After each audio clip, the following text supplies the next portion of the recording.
Baik, Okey. kita bersua kembali. Tadi kita dah bercerita berkenaan tentang situasi di peringkat global. Kali ini kita nak bercerita situasi poket kita pula. Bagaimana untuk raya dan juga selepas perayaan itu nanti. Tak lama lagi dah ni. Nak raya ni. Jadi sekarang ni kita dah mula berbelanja dan juga berkira. Sepatutnya dah kena berkira-kira lah. Okay, tapi persiapan dah siap dah? Belum. Belum lagi? Belum, Ismail. Awak akan buat last minute lah. Itu sebab saya tertekan ni. Baju belum beli lagi. Tengah mengira-mengira ni bagaimana dengan pengurusan keuangan.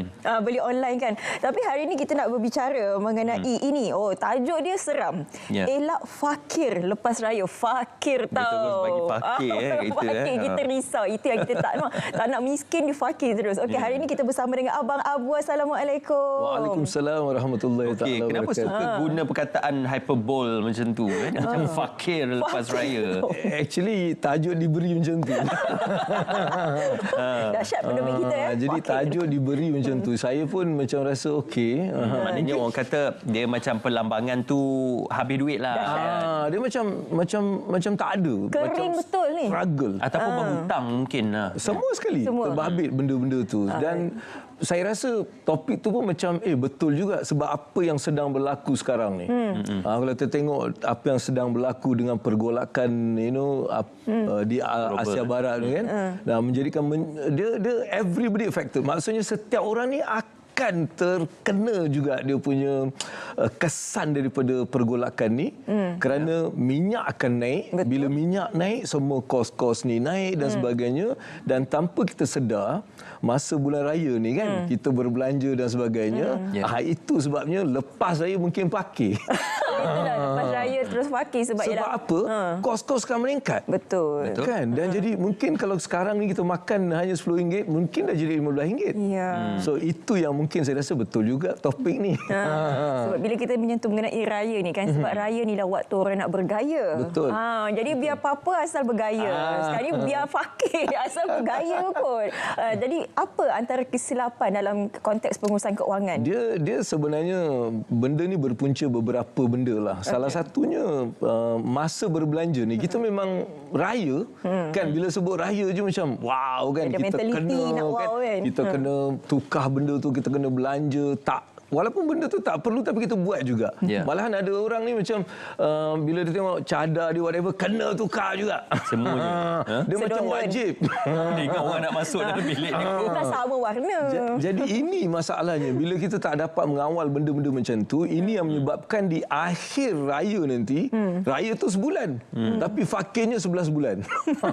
Sebab mereka berbelanja tanpa ada satu plan yang betul dan sebagainya. Jadi ini punca yang saya nampak. Kenapa ramai orang selepas raya dia jadi macam satu keadaan yang susah sangat. Mungkin sebab tak nak FOMO kot kan. Itu lagi satu kan. Takut nanti kalau kita tak bersiap seperti sepatutnya, tiba-tiba orang lain pula macam all out kan. Betul lah. Betul lah sekarang social media kan. Aku dah beli ni kau belum ke? Pertama dah lah kena upload gambar. Kan? Baju aku macam ni, aku dah 4 line kau. So benda-benda macam ni juga. Betul lah tadi kan. Saya ada tengok ada baju ready to wear sampai harga RM6,000 untuk baju wanita yang boleh dibeli. Jadi saya pun terfikir, siapa nak pakai baju RM6,000? Tak, kadang-kadang sebab FOMO tadi. Kalau aku tak pakai ni, nanti apa pula orang cakap. Benda-benda macam ni yang menyebabkan juga marketer sekarang dia cakap, tak apalah, engkau tak payahlah bayar RM6,000, bayar RM500 bulan. Bayar installment.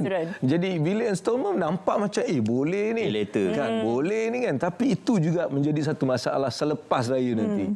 Jadi kalau sebelum nak raya ni, dari segi asas prinsip keuangannya, apa yang perlu kita lakukan? Persediaannya bagaimana? Dia persediaannya kita kena buat awal. Sekarang ni kita audit kita punya raya ni. Audit dah. Sekarang ni berapa tabungan aku ni? Berapa simpanan yang aku ada?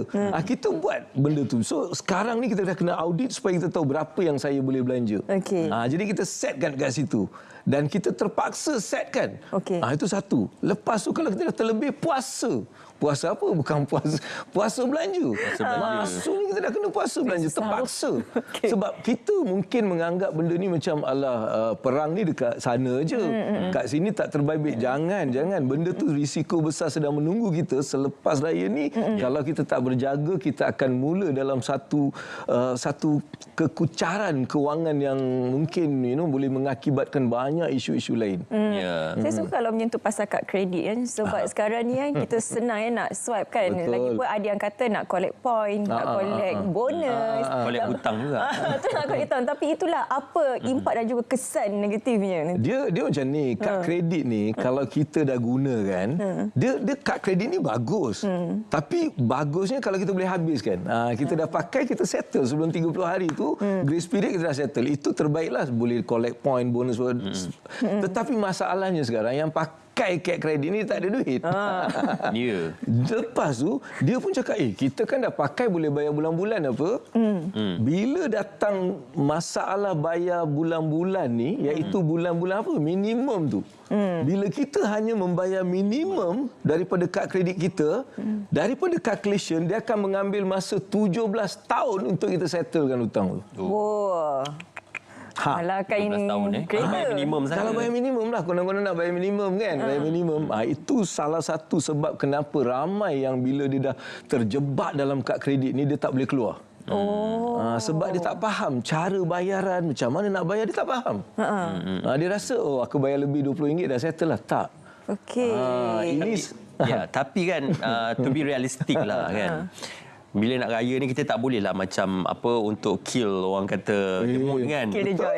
Kill the joy lah kan. Cuma kita nak tahu kalau bagi pandangan Abang Abu sendiri apa yang boleh kita berikan tumpuan untuk kalau persiapan Aidilfitri ni yang boleh betul-betul kita spend untuk supaya nampaklah kita macam betul-betul sambut raya. Betul. I mean memang raya tu memang untuk disambut. Kemenangan kan, hari kemenangan. Betul. Jadi tapi kita perlulah tengok ukur, kata orang tu ukur baju di badan sendiri. Tengok kalau kita tak mampu benda-benda yang mewah, mahal, kita beli benda-benda yang mampu. Tapi apa yang perlu kita mungkin makan minum kita, anak-anak kita punya baju. Tapi dekat kredit mampu apa?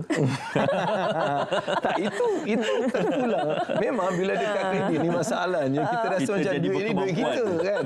Ramai kita ingat ni duit kita, aku belanja je lah. Tapi sebenarnya bukan duit kita pun kan. Selepas 2-3 bulan baru kita tahu sebenarnya Allah bukan duit aku.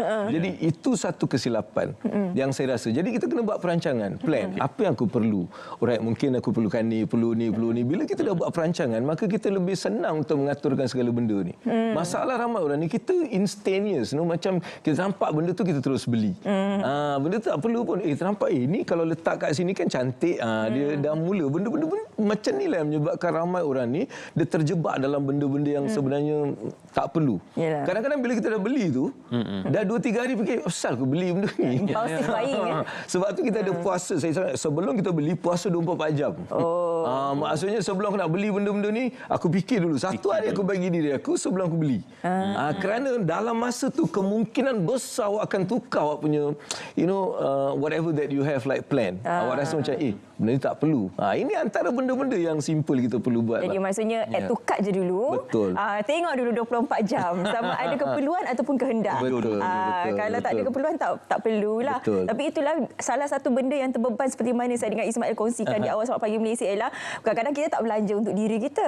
Tapi tak nak duit raya tu tetap kena bagi juga. Jadi itu perancangan dan juga bagaimana kita nak hadkan limit tu untuk seorang tu nak bagi berapa kan. Susah.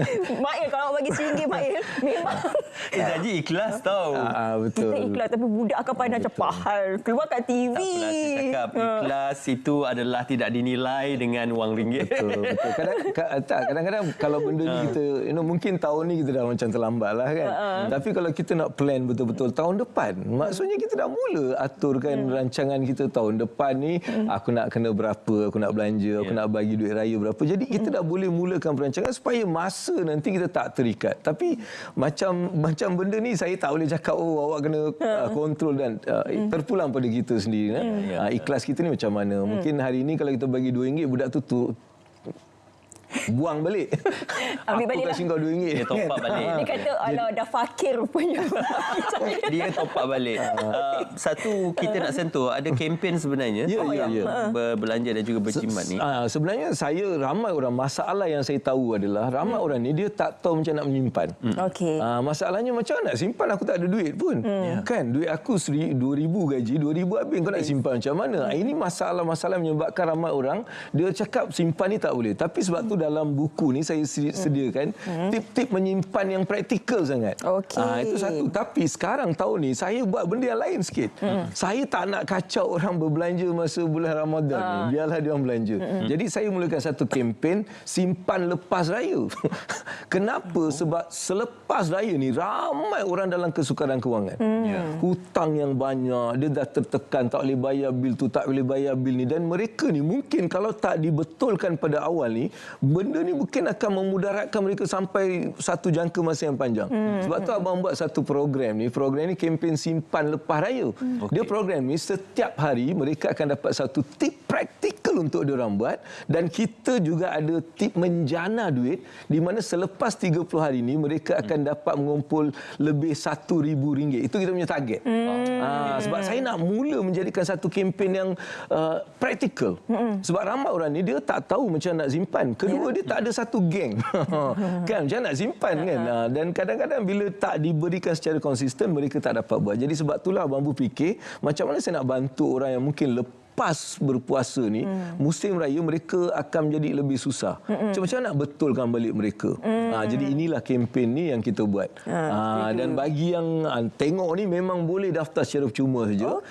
www.abangabu.com. Okey, saya setujulah kena ada geng tu. Abangabu.com. Dia kena ada geng baru ada motivasi. Betul. Sebab acik-acik main kutu. Ada geng. Main kutu kalau 24 orang bercinta nak tunggu. Pusing 2 tahun. Okey, terima kasih Abang kerana bersama dengan kami. Kempen yang menarik untuk kita simpan lepas raya. Kerana selepas raya lah mungkin keadaan keuangan kita agak terganggu sedikit. Sebabkan persiapan Aidilfitri. Cuma tidak menafikan kita boleh berbelanja, cuma berpada-pada dan ikut kepada kapasiti sendiri. Kalau boleh jangan RM1 lah. Kesian. RM1 tu tapi dia banyak dalam tu. Oh, dia banyak keping lah. Dia Tebal lah. RM1 tapi dia dibanyakkan kuantitinya. Macam tu saya pun nak beratur lah dengan Uncle Ismail. Tapi ada orang nampak RM1 dia tak nak tau. Sebab warna biru tak nak. Dia ada psikologi kat situ. Okey, kita nak berehat seketika. Kita nak terus saja bersama dengan pegawai Met Malaysia untuk melihat bagaimana ramalan kaji cuaca untuk hari ini. Jadi teruskan saja bersama dengan mereka. Silakan.